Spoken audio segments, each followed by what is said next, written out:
आप सभी को राधे राधे। आज हम लोग बायोलॉजी के टॉपिक श्वसन तंत्र और उत्सर्जन तंत्र का जो भी रेलवे में क्वेश्चन पूछा गया है उसको कंप्लीट करेंगे।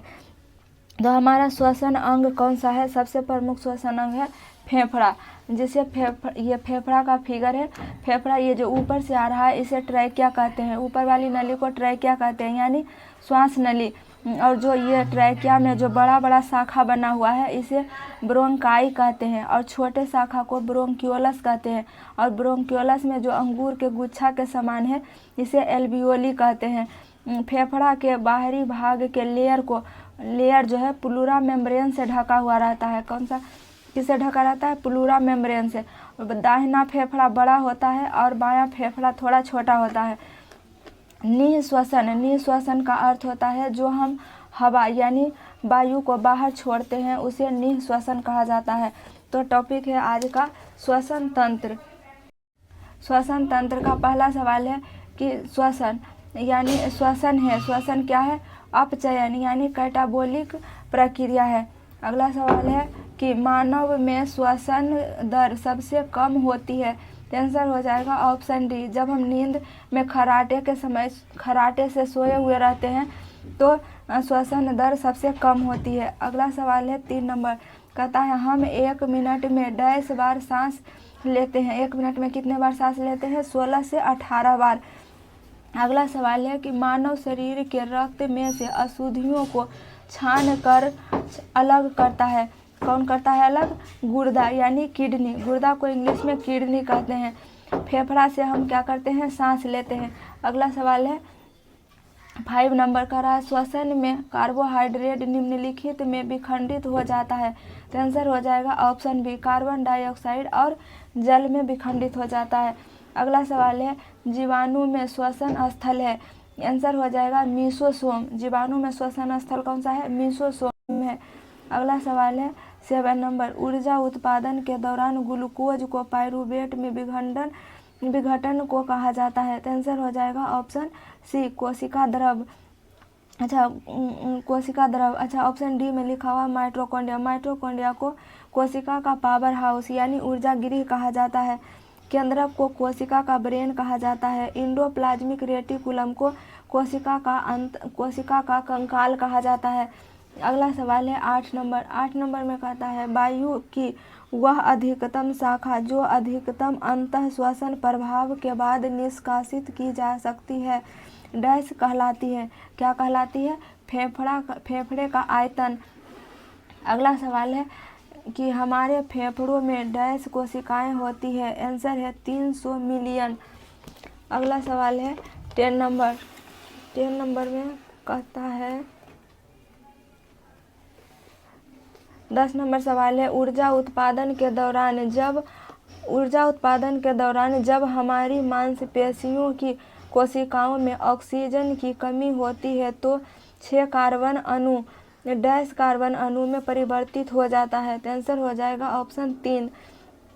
अगला सवाल है कि अंतः श्वसन के दौरान फेफड़े डैश के कारण हवा से भर जाते हैं। तो आंसर हो जाएगा ऑप्शन सी, फेफड़ों की स्फीति। अगला सवाल है कि निःश्वसन डैश द्वारा होता है। तो आंसर हो जाएगा फेफड़ों की अपस्फीति। निःश्वसन में हम क्या करते हैं? सांस को छोड़ते हैं। जो सांस यानी जो हवा बाहर निकालते हैं उसे निःश्वसन कहा जाता है। अगला सवाल है 13 नंबर, कहता है सांस लेने की प्रक्रिया में डैश शामिल है। आंसर होगा प्रश्वसन और निःश्वसन।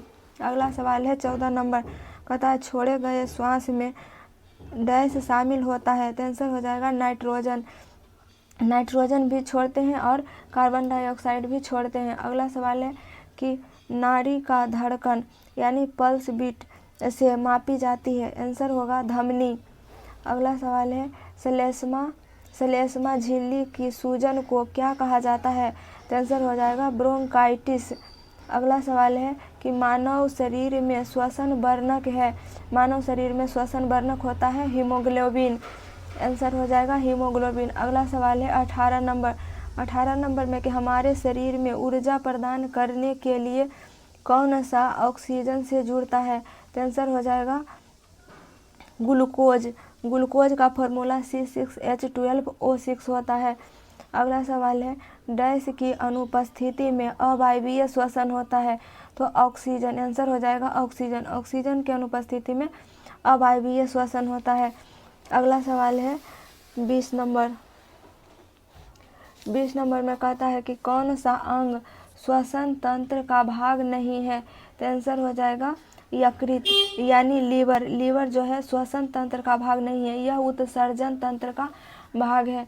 अगला सवाल है कि मानव श्वसन में क्या छोड़ा जाता है। तो आंसर हो जाएगा ऑप्शन डी, कार्बन डाइऑक्साइड। अगला सवाल है कि कौन सी जीवन प्रक्रिया रासायनिक ऊर्जा को ऊष्मा ऊर्जा में बदलती है। तो आंसर हो जाएगा ऑप्शन सी, श्वसन। अगला सवाल है 23 नंबर। कहता है ऊर्जा का उपयोग करते हुए पायरुविक अम्ल का विघटन कहाँ होता है। तो आंसर हो जाएगा माइटोकॉन्ड्रिया। और अच्छा, ऑप्शन ए में लिखा हुआ अग्नाशय। अग्नाशय को पूर्ण पाचक रस कहा जाता है। अगला सवाल है 24 नंबर। 24 नंबर में कहता है ऑक्सीजन की अनुपस्थिति में सबस्ट्रेट के अपूर्ण विघटन को क्या कहा जाता है। तो आंसर हो जाएगा ऑप्शन बी, अनॉक्सी श्वसन। अनॉक्सी श्वसन। तो ये था श्वसन तंत्र का। उसके बाद अगला टॉपिक है उत्सर्जन तंत्र।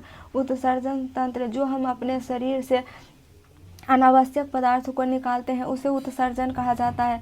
उत्सर्जन मुख्य उत्सर्जी अंग हमारा किडनी यानी वृक्क गुर्दा होता है। तो इसका पहला सवाल है कि कौन सा अंग मनुष्य के उत्सर्जन तंत्र का अंश नहीं है। तो आंसर हो जाएगा गर्भाशय। गर्भाशय उत्सर्जन तंत्र का अंग नहीं है। अगला सवाल है वास डिफरेंस यानी डैश से आने वाली ट्यूब के साथ एकजुट होता है ताकि मूत्र मार्ग नामक एक आम मार्ग बन सके। आंसर हो जाएगा मूत्राशय। आंसर क्या हो जाएगा, मूत्राशय। अगला सवाल है 3 नंबर। कहता है मानव शरीर में पाई जाने वाली वह एकमात्र पेशी कौन सी है जो दोनों सिरों पर जुड़ी नहीं होती है। तो आंसर हो जाएगा ऑप्शन बी यानी जीभ। जीभ दोनों तरफ नहीं जुड़ी होती है। अगला सवाल है 4 नंबर।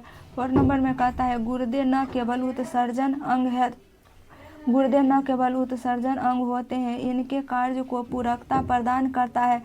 आंसर हो जाएगा ऑप्शन ए, लीवर। लीवर जो है, लीवर को इंग्लिश में यकृत कहते हैं।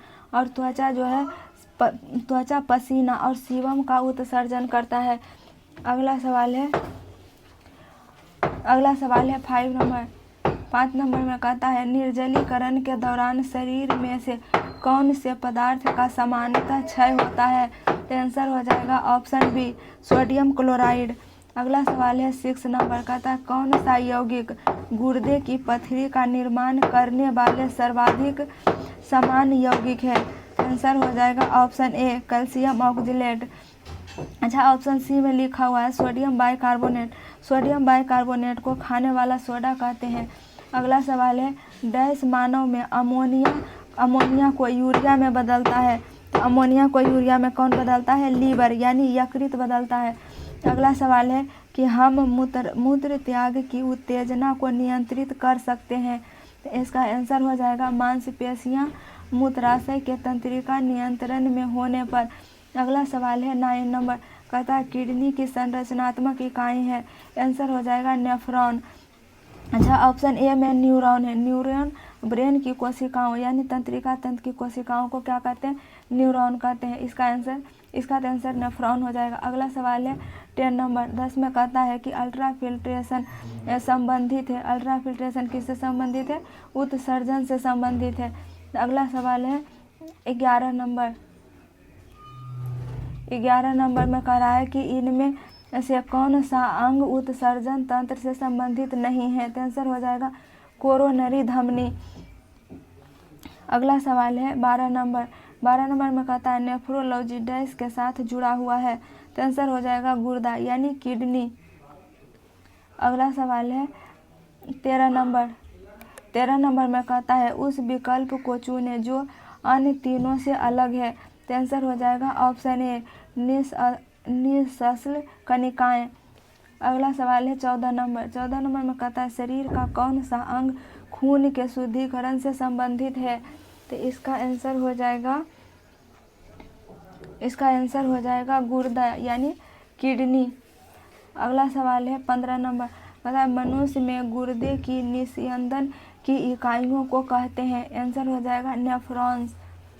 अगला सवाल है मानव शरीर में वृक्क यानी किडनी किस प्रणाली का भाग है। आंसर हो जाएगा बस्ती यानी मूत्र संबंधी प्रणाली का भाग है। अगला सवाल है नेफ्रॉन संबंध है। नेफ्रॉन का संबंध किससे है। उत्सर्जन तंत्र से संबंधित है नेफ्रॉन। अगला सवाल है कि डायलिसिस की प्रक्रिया किससे होती है। तो आंसर हो जाएगा गुर्दा यानी किडनी से। डायलिसिस की प्रक्रिया किससे संबंधित है, किडनी यानी गुदा से। अगला सवाल है 19 नंबर, किडनी की समस्या के रोगियों के अपोहन यानी डायलिसिस की प्रक्रिया में कौन से तत्व का प्रयोग सम्मिलित है। तो आंसर हो जाएगा ऑप्शन सी प्रासरण। अगला सवाल है 20 नंबर, कहता है यूरिया का निर्माण कहाँ होता है। तो आंसर हो जाएगा ऑप्शन बी यकृत में। यूरिया का निर्माण कहाँ होता है, यकृत में। अच्छा, अगला सवाल है 21 नंबर। 21 नंबर में कहता है कि डैश के 20 सेमी लंबी ट्यूब है जो मूत्राशय में मूत्र ले जाती है। तो आंसर हो जाएगा ऑप्शन बी मूत्र मार्ग। अगला सवाल है पसीना निकलने से शरीर का सबसे उपयोगी कार्य क्या होता है। तो आंसर हो जाएगा शरीर का ताप नियंत्रित होना।